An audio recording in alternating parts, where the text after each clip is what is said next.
মনের স্থির রাখতে পারছে না। এবার তিনি ওই হস্ত কাটা হাতকে নিয়ে রাহমাতুল্লিল আলামিনের দরবারে উপস্থিত হয়ে গেলেন। এরপরে যে আল্লাহর নবীর কাছে উপস্থিত হয়ে বললেন, ইয়া রাসূলুল্লাহ, ইয়া হাবিবাল্লাহ, আমি বুঝতে পারি নাই গো রাসূল, যেই হাত দিয়ে আপনার চেহারার উপর আঘাত করেছি, আল্লাহ পাক রব্বুল আলামিন আমার অন্তরের মাঝে কেমন যেন কল্পনা জল্পনা তৈরি করে দিলেন। আমি স্থির থাকতে পারি নাই গো রাসূল। অপর হাত দিয়ে, যেই হাত দিয়ে আপনার চেহারার উপর আঘাত করেছি, অপর হাত দিয়ে আমি এই হাতটাকে দ্বিখণ্ডিত করে দিলাম। ইয়া রাসূলুল্লাহ, ইয়া হাবিবাল্লাহ, কিছুক্ষণ পর আমি আর স্থির থাকতে পারছি না, আপনার দরবারে উপস্থিত হয়েছি। ইয়া রাসূলুল্লাহ, ইয়া হাবিবাল্লাহ, আমি আর দেরি করতে চাই না, আপনি আমাকে কালেমা পাঠ করে মুসলমান বানায়া দেন। লা ইলাহা ইল্লাল্লাহু মুহাম্মাদুর রাসূলুল্লাহ। মা আনতা বিনি'মাতি রাব্বিকা বিমাজনুন।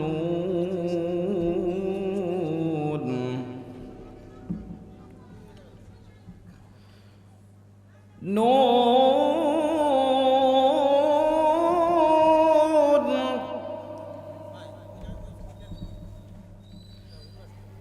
والقلم وما يسطرون.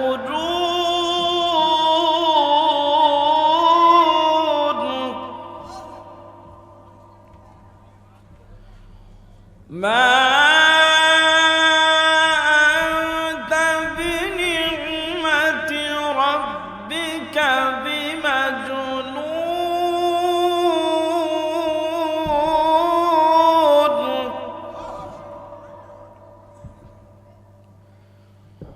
وإن لك لأجرا غير ممنون.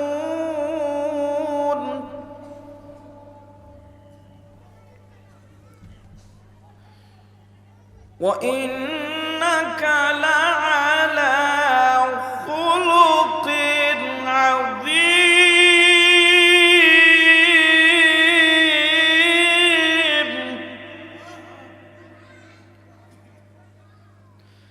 وإنك لعلى خلق عظيم.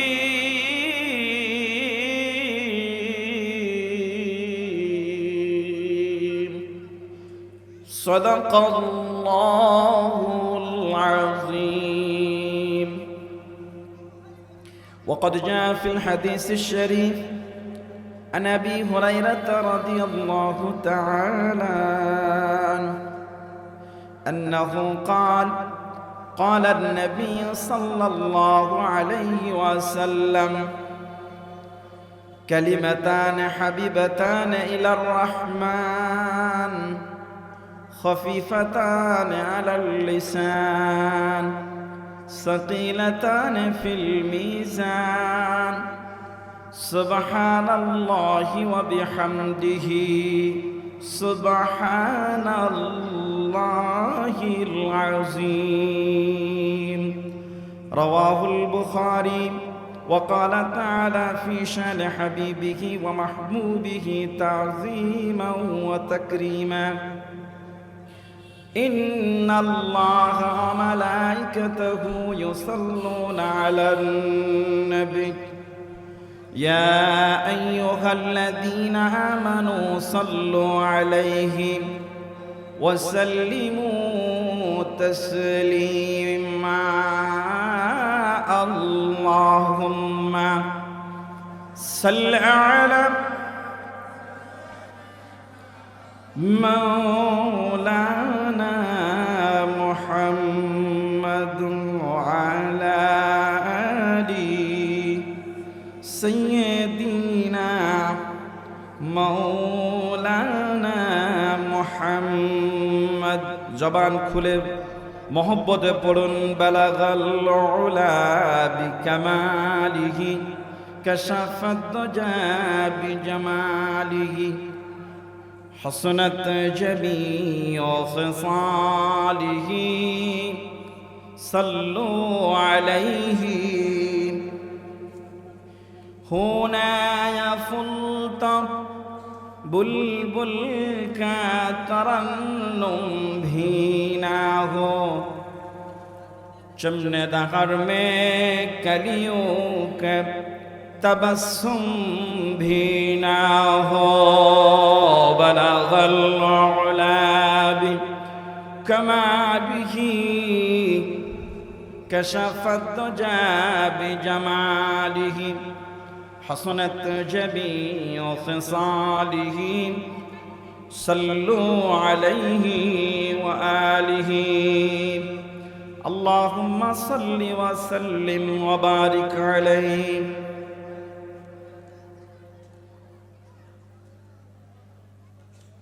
দ্বিতীয় বার্ষিক ওয়াজ মাহফিল লতিফ ডাক্তারের বাড়ি अत्र महफिलेर सम्मानित सभापति जनाब मोहम्मद नसीफुर रहमान साहेब आजकेर महफिलेर प्रधान अतिथि प्रधान वक्ता जनाब मौलाना इब्राहिम खलील मुजाहिद कुष्टिया आतानाल्लाहु उमराहु व बाराकाल्लाहु फी हयाती आजकेर महफिलेर द्वितीय वक्ता हाफिज मौलाना एनामुल हक साहेब जिनाइदह बाराकाल्लाहु फी हयाती एशार नामाज अंते मूल्यवान तकरीर पेश करेছেন मौलाना मोहम्मद रूहुल आमीन साहेब हाय्याकाल्लाह आजकेर महफिलेर परिचालनाय आছেন हाफिज खंदकार मोहम्मद मुआजुर रहमान खोकन साहेब हजरात उलामाए केराम सामने उपविष्ट मुरब्बियान आज़म नौजवान भाईरा कचि काचा आदरेर सोना मणिरा पर्दार अंतराय लुकायिता सती साधुबी आमार मा ओ बोनेरा आसुन सर्वप्रथम एकबार कालिमातुश शुकुर आदाय करी रातेर निस्तब्धता भंग करे सिंह सादुलेर न्याय गर्जे उठे हृदयेर बद्ध कपाटके उन्मोचन करे इस्लामेर बले बलियान हुए इस्लामेर तेजे तेजियान हुए सर्वोच्च आवाज दिए जबान खुले समस्वरे उच्च आवाज दिए बोली आलহামদুলিল্লাহ लाख कोटी तार चेয়ে अनेक अनेक गुण बेशी दुरूद और सलाम विश्व सरकार दो आलम सैयदुस सकलाइन इमामुल मुरसलिन खाताबुन नबिय्यिन इमामुना शफीना हबीबिना मौलाना मुहम्मद सकले बोलुन सल्लल्लाहु आलैहि ওয়াসাল্লামের উপর যাকে আজ থেকে ১৫০০ বছর পূর্বে কুল কায়নাতের জন্য নবী এবং রাসূল করে প্রেরণ করেছিলেন আদ্যবধি পর্যন্ত পৃথিবীতে কোনো নবী কিংবা রাসূল আগমন করে নাই এখনো নাই ভবিষ্যতেও আসবে জোরে বলেন আসবে কেউ যদি নবী বলে দাবি করে সেটাও আমাদের গায়ে এক বিন্দু রক্ত থাকাকালীন সেটা আমরা কশিন কালেও মেনে নিব চিৎকার দিয়ে বলুন আল্লাহু আকবার আরো জোরে বলেন আল্লাহু আকবার কোরআনের পথে সবাই থাকতে রাজি আছেন তো কোরআনকে আঁকড়ে ধরতে রাজি আছেন তো পৃথিবীর মধ্যে নির্ভুল সংবিধান একমাত্র শ্রেষ্ঠ গ্রন্থ মহাগ্রন্থ আল কোরআন এটাকে আমরা আমাদের মাইল ফলক আমাদের রাহবার আমাদের পথ প্রদর্শক হিসাবে গ্রহণ করতে রাজি আছি তো ইনশাআল্লাহ আল্লাহ কবুল করুন সকলে বলেন আমিন কোরআনের পথে অবিচল থেকে আমার মরণ যেন হয় মারহাবা বলেন কি সবাই কোরআনের পথে থাকতে রাজি আছেন তো সবাই রাজি আছেন কোন একদিন এদেশের আকাশে কালিমার পতাকা দুলবে সেদিন সবাই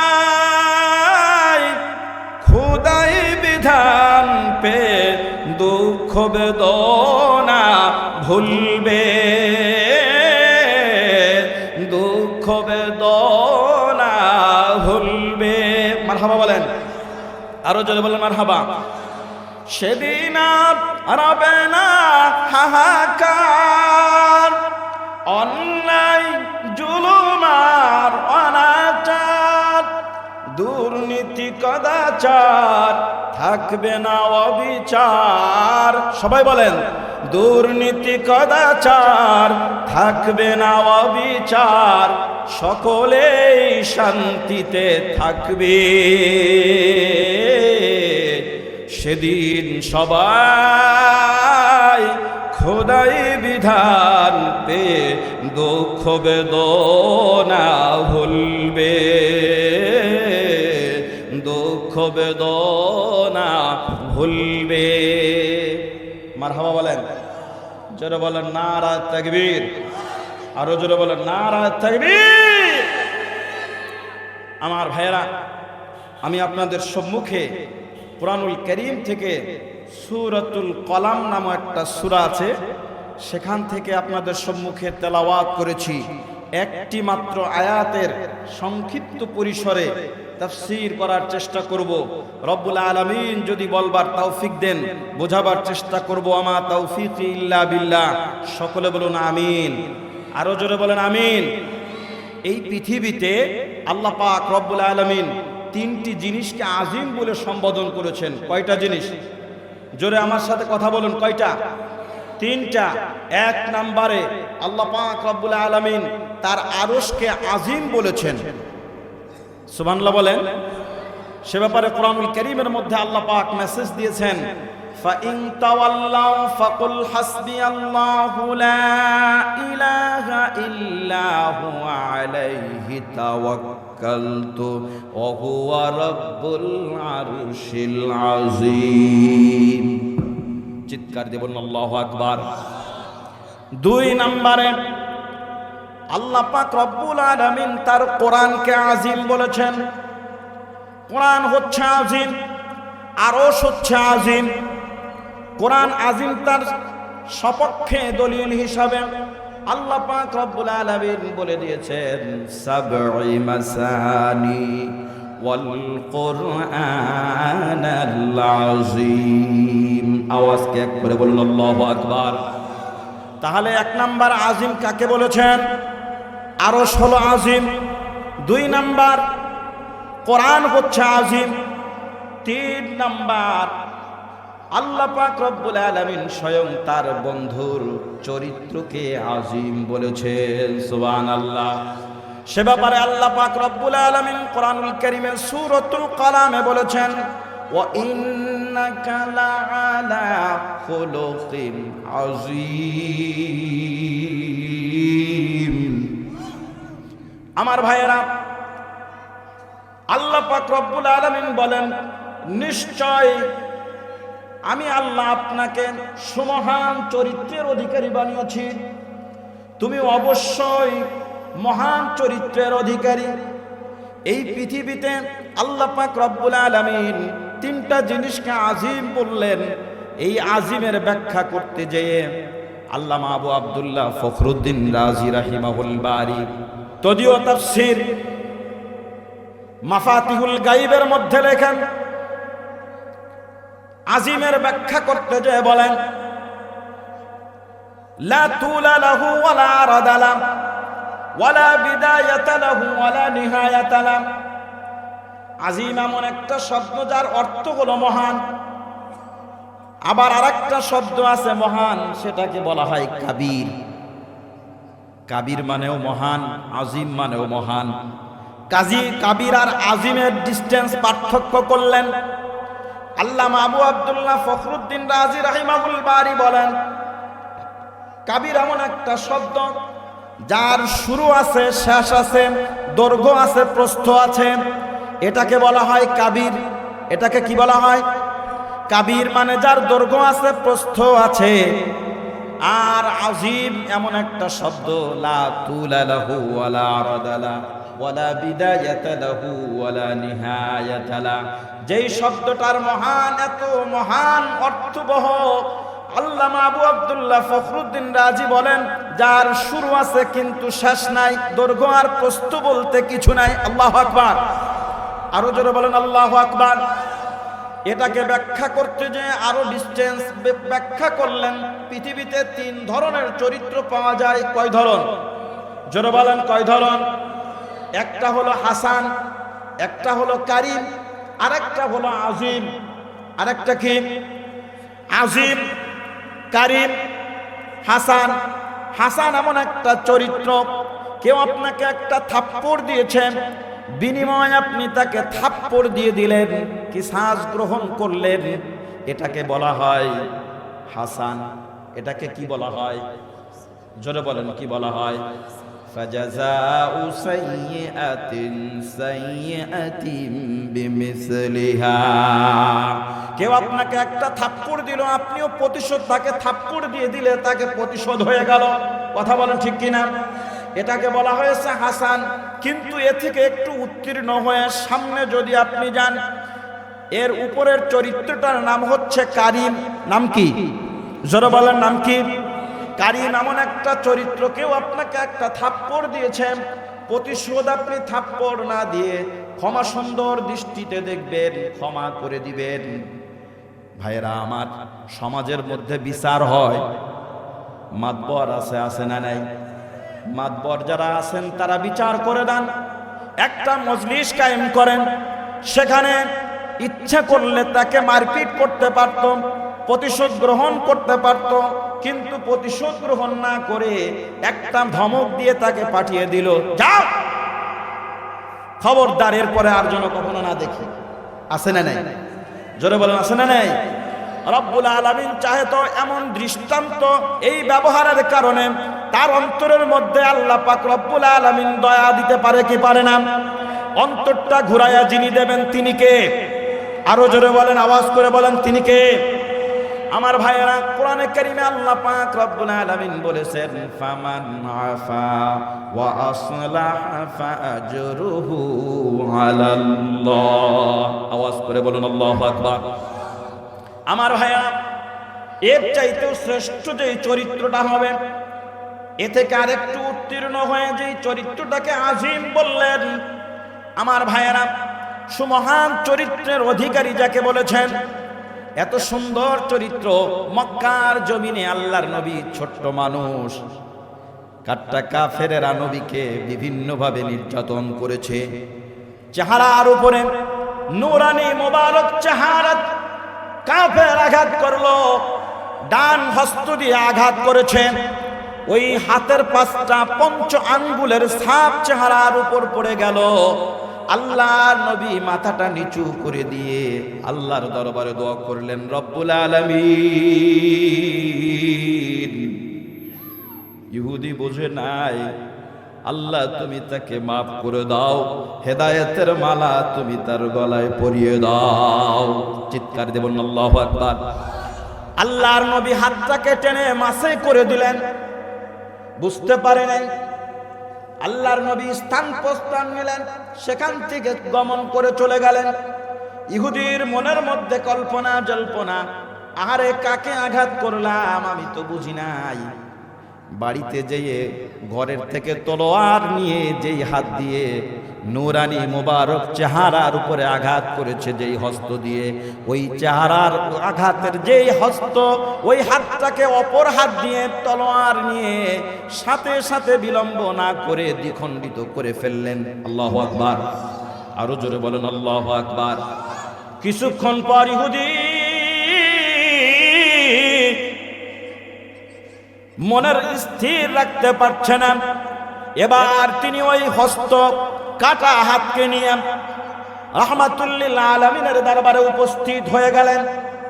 এরপরে যে আল্লাহর নবীর কাছে উপস্থিত হয়ে বললেন, ইয়া রাসূলুল্লাহ, ইয়া হাবিবাল্লাহ, আমি বুঝতে পারি নাই গো রাসূল, যেই হাত দিয়ে আপনার চেহারার উপর আঘাত করেছি, আল্লাহ পাক রব্বুল আলামিন আমার অন্তরের মাঝে কেমন যেন কল্পনা জল্পনা তৈরি করে দিলেন। আমি স্থির থাকতে পারি নাই গো রাসূল। অপর হাত দিয়ে যেই হাত দিয়ে আপনার চেহারার উপর আঘাত করেছি, অপর হাত দিয়ে আমি এই হাতটাকে দ্বিখণ্ডিত করে দিলাম। ইয়া রাসূলুল্লাহ, ইয়া হাবিবাল্লাহ, কিছুক্ষণ পর আমি আর স্থির থাকতে পারছি না, আপনার দরবারে উপস্থিত হয়েছি। ইয়া রাসূলুল্লাহ, ইয়া হাবিবাল্লাহ, আমি আর দেরি করতে চাই না, আপনি আমাকে কালেমা পাঠ করে মুসলমান বানায়া দেন।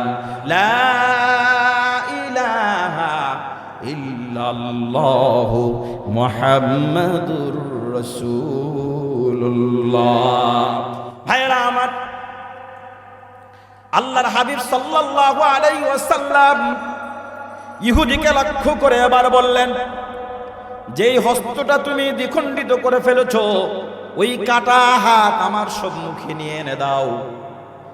ইহুদি ব্যাগের মধ্য থেকে, থলের মধ্য থেকে কাটা হস্ত বাহির করে আল্লাহর নবীর সামনে উপস্থিত করলেন রাহমাতাল লিল আলামিন।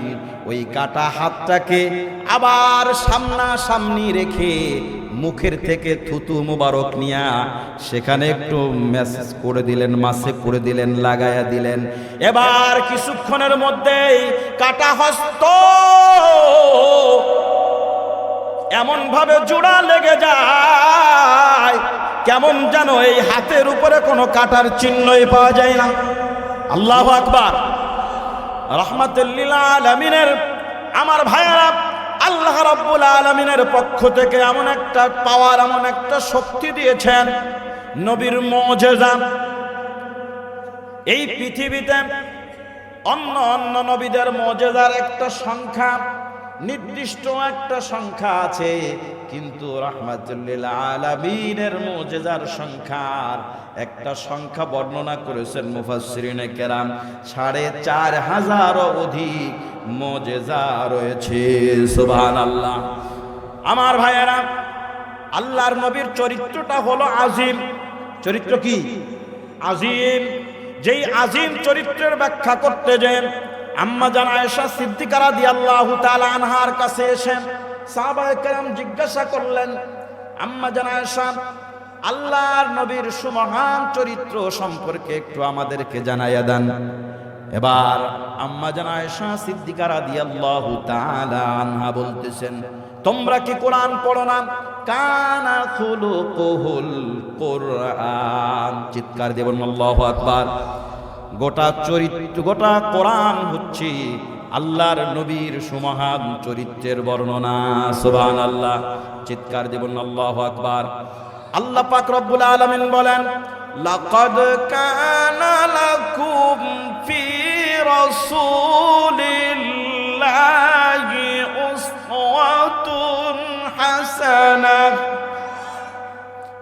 অবশ্যই তোমাদের জন্য রয়েছে রাসূলুল্লাহ সাল্লাল্লাহু আলাইহি ওয়াসাল্লামের মধ্যে সুমহান চরিত্র। তোমাদের জন্য অনুকরণীয়, অনুসরণীয় ব্যক্তি হিসাবে রাহমাতুল লিল আলামিনের মধ্যে আল্লাহ পাক রব্বুল আলামিন উত্তম বৈশিষ্ট্য চরিত্র রেখে দিয়েছেন। সুবহানাল্লাহ। আমার ভাইয়েরা, আল্লামা আবু আব্দুল্লাহ ফখরুদ্দিন রাজি রাহিমাহুল বারি এই সুমহান চরিত্রের বর্ণনা করতে যা বললেন, আল্লাহ পাক রব্বুল আলামিন তিনি হলেন তামাম জগতের জন্য রব, আর নবীকে আল্লাহ পাক রব্বুল আলামিন তামাম আলমের জন্য বানিয়েছেন রাহমাত। কি বানিয়েছেন? জোরে বলেন, কি বানিয়েছেন? রাহমাত বানিয়েছেন। সে বিষয়ে আল্লাহ পাক রব্বুল আলামিন কোরআনুল কারীমের মধ্যে বলেন, ওমা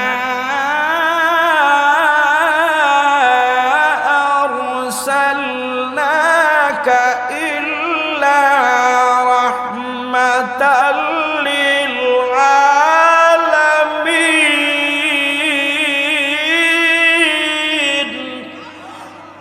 আরো জোরে বলেন আল্লাহু আকবার। আমার ভাইয়েরা, রাহমাতুল লিল আলামিনের ব্যাখ্যা করতে যায়, এই পৃথিবী নামক বস্তু যেটা আমরা দেখি, এটা একটা উপগ্রহ মাত্র। এটা কি? জোরে বলেন, এটা কি? একটা উপগ্রহ মাত্র। এই পৃথিবীর জমিন থেকে 9,30,00,000 মাইল দূরে সূর্য, পৃথিবী থেকে 13 লক্ষ গুণ বড় সূর্য। আমার ভাইয়েরা, সেখান থেকে যদি 20,000 আলোকবর্ষ উপরের দিকে যায়, সেখানে যে পাওয়া যায় 30,000 তারার মেলা। কত তারা? জোরে বলেন কত? 30,000 তারার মেলা। সেখানে যেই তারকা আছেন, সবচাইতে যেই ছোট তারকা, সেটাও সূর্য থেকে 10,000 গুণ বড়। আল্লাহু আকবার। সূর্য হলো পৃথিবী থেকে 13 লক্ষ গুণ বড়। কত লক্ষ? জোরে বলেন কত? সূর্য 13 লক্ষ গুণ বড় পৃথিবীর চাইতে। সেখান থেকে 20,000 আলোকবর্ষ উপরে গেলেন 30,000 তারার মেলা পাওয়া যায়। সেখানে সব চাইতে যেই ছোট তারকা, সেটাও সূর্য চাইতে 10,000 গুণ বড়। চিৎকার দিয়ে বলেন আল্লাহু আকবার। আরো জোরে বলেন আল্লাহু আকবার। আরো জোরে বলেন আল্লাহু আকবার। বন্ধুরা আমার, সেই 20,000 তারার মধ্যে 30,000 তারার মধ্যে সবচেয়ে বড় যেই তারকাটা আছেন, সূর্য চাইতে 1,35,00,000 গুণ বড়। আল্লাহু আকবার বলবেন না? চিৎকার দিয়ে বলুন আল্লাহু আকবার। সেখান থেকে উপরে যায় গ্রহ, নক্ষত্র, প্লুটো, পুঞ্জ, এইভাবে করে উপরের দিকে যতই উপরে যায় ততটাই বড় পরিধি, এত ব্ল্যাক হোল ভাইরা আমার। এরপরে যে 7 আসমান পাড়ি দিয়ে সিদরাতুল মুনতাহা, ভাইরা আমার, যেই সিদরাতুল মুনতাহা নামক স্থান, যেটা বড়ই গাছের আমার ভাইয়েরা, তারপরে আছে বাইতুল মামুর। বাইতুল মামুর নামক স্থানে সোজা বরাবর যেই স্থানটা পৃথিবীর মধ্য স্থান, বাইতুল্লাহ খানায় কাবা। সুবহানাল্লাহ। ওই বাইতুল মামুরে প্রতিটা মুহূর্তে 70,000 ফেরেশতা। কত ফেরেশতা? 70,000 ফেরেশতা একবার তাওয়াফ করেন, রাহমাতুল লিল আলামিনের উপর দুরূদ ও সালাম পড়ে চলে যায়। কিয়ামত সংগঠিত হওয়ার আগ পর্যন্ত এই পৃথিবীতে আর কখনো ওই ফেরেশতার আসার মতো তার ওই বাইতুল মামুরের সময় নাই। সুবহানাল্লাহ। ভাইরা আমার, সেখান থেকে একটু উপরে যাই, এরপরে যদি একটু উপরের দিকে উঠে যায়, তারপরে আছে 70,000 নূরের পর্দা। একটা পর্দা থেকে আর একটা পর্দার দূরত্ব 500 বছরের রাস্তা। একটা পর্দার মোটা পুরো হলো 500 বছরের রাস্তা। এইভাবে করে 70,000 নূরের পর্দা পাড়ি দিয়ে এরপরে হলো আরশে আজিম। সেখান থেকে নিয়ে ভাইরা আমার 70,000 নূরের পর্দা পাড়ি দিয়ে তারপরে একটা স্থান আছে, সেটা হলো ভেকম, ফাঁকা জায়গা। ওই জায়গা থেকে নিয়ে পৃথিবীর 7 তবক জমিন পর্যন্ত যেই স্থানটা হয়, সবগুলোকে একত্র করে ভেকম নামক ফাঁকা জায়গায় যদি ছুঁড়ে মারা হয়, তাহলে সমস্ত জায়গাটা ওইখানে যেয়ে ফাঁকা জায়গায় একটা টিকটিকের ডিমের মতো জায়গা দখল করে। চিৎকার দেবেন আল্লাহু আকবার। মুফাসসির তাফসীর করেছেন, এই 7 তবক জমিন থেকে নিয়ে আরশ আজিম পর্যন্ত শুধু এই সময়ের জায়গাটুকু এতটুকু, এত বিশাল, তারপরেও খালি জায়গার মধ্যে ফেলে দিলে একটা টিকটিকের দামার মতো, ডিমের মতো স্থান দখল করে। এইভাবে করে 1 নয় 2 নয় 82,000 জগৎ রয়েছে। 82,000 জগতের জন্য আল্লাহর নবী রাহমাতুল লিল আলামিন, তিনি হলেন তামাম আলমের জন্য রহমত। সুবহানাল্লাহ। আল্লাহু আল্লাহ, আল্লাহু আল্লাহ, আল্লাহু আল্লাহ, আল্লাহু আল্লাহ। সকলেই শুনছেন আমার কথা? শুনতেছেন? আমি একটা হাদিস আপনাদের সম্মুখে তেলাওয়াত করেছি, অনুবাদ বলে আমি শেষ করছি আমার ভাইয়েরা। যাই হোক, আজকের মাহফিলের দ্বিতীয় বক্তা তিনি এসে উপস্থিত হয়ে গেছেন। আমি আর সামনে আলোচনা আর বাড়াচ্ছি না, আপনাদের সম্মুখে এখানেই আমি ক্ষান্ত করছি। আল্লাহ পাক রব্বুল আলামিন যদি আবার কখনো তৌফিক দেন, আপনাদের সম্মুখে আলোচনা করব। সংক্ষিপ্ত পরিসরে আপনাদের সম্মুখে যা আলোচনা করলাম, আমি সহ প্রত্যেককে আমল করার তৌফিক দান করে সকলে বলুন আমিন। আরো জোরে বলুন আমিন। ওয়া আখির দাওয়ানা আলহামদুলিল্লাহি রাব্বিল আলামিন। আসসালামু আলাইকুম ওয়া রাহমাতুল্লাহি ওয়া বারাকাতুহু।